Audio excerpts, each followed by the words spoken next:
muito polêmico. Por que motivo? Olha, veja, a questão da sexualidade, apesar de estarmos no século XXI, ainda não se discute isso com muita tranquilidade. Em alguns meios até sim, mas de um modo geral, as pessoas ainda brincam, falam de brincadeira para não levar a sério, não conseguir falar a sério. Então é um tema que em muitas famílias ainda não se toca nesse assunto, Everton. E por isso que é uma questão muito séria que tem que ser discutida, trazida à cena, nesse veículo que nós estamos usando agora, né? Sim. Quer dizer, chega em todos os lares, em muitos lares. Logo, eu acho que é uma coisa que a gente tem que incentivar os pais a aprenderem e discutir com os filhos. Porque muitos pais realmente têm vida sexual, mas não sabem como informar aos filhos. Então, eu sempre incentivo e procuro dizer isso, né? Estudem, vamos comprar livros, comprar revistas, Sim. Vamos procurar conhecer um pouco melhor. Porque a vida sexual é algo que tem que ser muito bem trabalhada, Everton, porque ela faz parte da vida de todos os casais e parte significativa. Um casal que não tem uma boa vida sexual, a tendência geral é separar. Sabe? Isso é muito comum de acontecer. Agora, há uma dificuldade muito grande ainda em passar o conhecimento sexual, digamos, para os filhos? Tem muita gente que não consegue. Tem muita gente que não consegue. Por isso que às vezes o trabalho feito nas escolas é muito importante. Mas muitos pais resistem, não gostam nem que se fale em vida sexual na escola. Acho que é uma coisa que tem que ser aprendida sozinho. E não é verdade, né, Everton? Você pode ter informações totalmente erradas, né? Erradas, que passam de um para o outro, que sabe do mesmo tanto. Então, por isso que os pais deveriam ter essa coragem de responder aos filhos quando esses filhos perguntarem alguma coisa. Tá certo. Agora, Daniel e telespectadores, no começo do relacionamento, no namoro, ali nos primeiros meses de casamento, o casal está com aquele fogo, está com aquela vontade e depois esse fogo parece que vai apagando, essa vontade parece que vai passando também. Por que isso acontece? Por que motivo? Veja, Everton, quando você está apaixonado, está começando o relacionamento, você está projetando nessa pessoa o seu lado bom. Então você enxerga nessa pessoa apenas a beleza, apenas as qualidades positivas, os talentos, tudo de bom se enxerga nela. Sim. Bom, de repente você se casa, passa a viver junto na mesma casa, dormindo na mesma cama, então você já começa a perceber defeitos nessa pessoa. Sabe? Então você já começa a projetar nela até o seu lado ruim.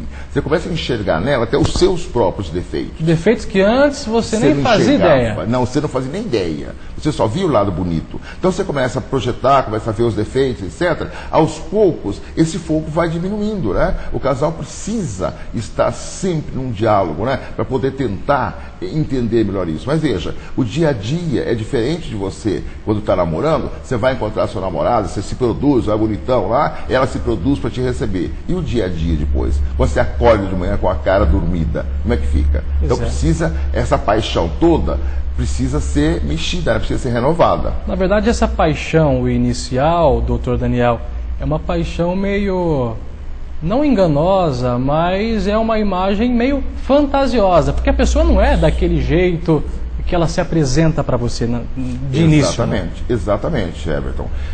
Até quase enganosa nesse sentido mesmo de ser uma ilusão, né? Você não está vendo a pessoa por inteiro. Como eu disse agora há pouco, você está vendo apenas o que você quer enxergar. Apenas o lado bom, o lado ideal. Ideal não é real, né? Você está idealizando a pessoa. Quando você vê na segunda parte o real, aí você leva um susto, né? Leva um susto. Caramba, não é aquela pessoa que eu esperava, não é a pessoa que eu pensava ser. Mas e agora? Tem solução para esse problema, para você não se decepcionar ou se assustar depois que conhecer a pessoa profundamente? Bom, na verdade, é possível solucionar assim, Everton, porque o casal, se tiver um pouco de maturidade, e aí muitas vezes a gente precisa do auxílio de alguém de fora, de um profissional, porque às vezes o casal em si não enxerga isso que ele está vivenciando. Precisa de uma pessoa de fora, um profissional que não vai interferir na vida do casal, mas vai exatamente procurar mostrar aquilo que ele não está enxergando. Tá? Então, a partir daí, se o casal conseguir estabelecer um excelente diálogo e cada um assumir os seus defeitos, ele vai voltar a enxergar as virtudes, as boas qualidades do outro. É aquela velha frase de aceitar a outra pessoa, outro indivíduo como ele é. Exatamente. E isso que é difícil, Everton. Aceitar como ele é, porque você idealizou antes outra pessoa. Então, agora, essa fase vai precisar realmente de discutir bastante. Você entender que você também não é perfeito, sabe? A partir daí você enxergar que os defeitos dos outros existem, sim, mas existem os seus defeitos também. Então, e outra coisa que eu sempre chamo a atenção, Everton, nós todos temos virtudes e defeitos. Sim. Todos nós temos. Agora, qual é a ênfase que você vai dar? Você vai dar ênfase nos defeitos ou nas virtudes? Então vai depender muito de você.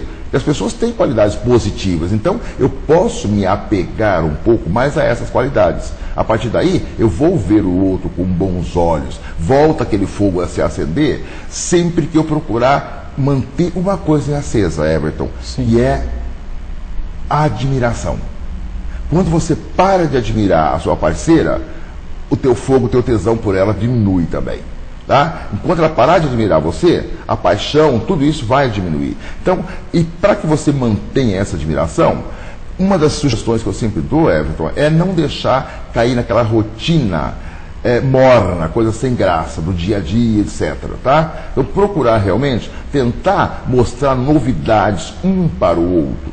E tem detalhes simples, detalhes muito triviais que as pessoas não se dão conta. Por exemplo, você trabalha durante a semana inteira. Sim. Vai para o trabalho, você se produz, toma banho, arruma direitinho e tal, vai para o trabalho, tá? Bom, ela também faz a mesma coisa. Sempre com o horário contadinho, sempre da mesma forma. Corrida, não dá tempo. Mas quando chega o fim de semana, que vocês poderiam estar juntos, em geral o cara não faz barba, nem toma banho de preguiça, né? Fica todo desarmado. Ela então já esculhamba tudo, bota uma roupa esculhambada em casa. Mas peraí, que atração vai exercer um no outro? Esse seria o momento que você mais deveria se produzir para poder estar com ela. Ela mais se produzir para estar com você. Aí a atração poderia voltar de novo. Então um dos segredos é não cair no comodismo. Tem que sempre estar bem arrumado, sempre estar bem apresentável para outra pessoa, para a pessoa amada, a pessoa que está do seu lado. Exatamente. Por que você se apresenta bem para os dois, para a pessoa amada realmente, você esculhamba?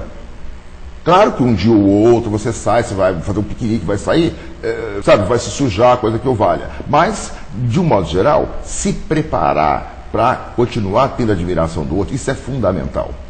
Ok, quais os principais problemas, digamos assim, ou conflitos que o senhor atende em seu consultório, doutor Daniel? Olha, tem muito essa questão mesmo de insatisfação sexual. Sabe, de repente o apetite sexual diminuindo de uma parte, vai acontecer que o outro vai ficar insatisfeito também. E a outra coisa, o que às vezes chamam de incompatibilidade, né, de gênios. Esse é muito usado esse termo. Mas na verdade o que se passa é que cada um de nós tem um tipo de personalidade. Então eu preciso tentar conhecer o meu para entender que o outro é diferente, mas tem o mesmo valor que eu. Então, em vez de se digladiar, em vez de brigar, vamos nos complementar. Isso é possível. Aí que entra em cheio, né, facilita muito, um bom profissional para indicar esse tipo de coisa. Às vezes você é um cara detalhista. Ela é uma pessoa que vê as coisas só no geral. Vocês vão entrar em conflito. Porque o que você dá valor, ela não dá e vice-versa. Agora, se vocês se complementarem, se ela aprender com você, você aprender com ela, a união pode ser muito grande, Everton. E o respeito, que é outra palavra-chave, o respeito, vai se dar de maneira adequada. Agora, tem algumas pessoas, doutor Daniel, que não aceitam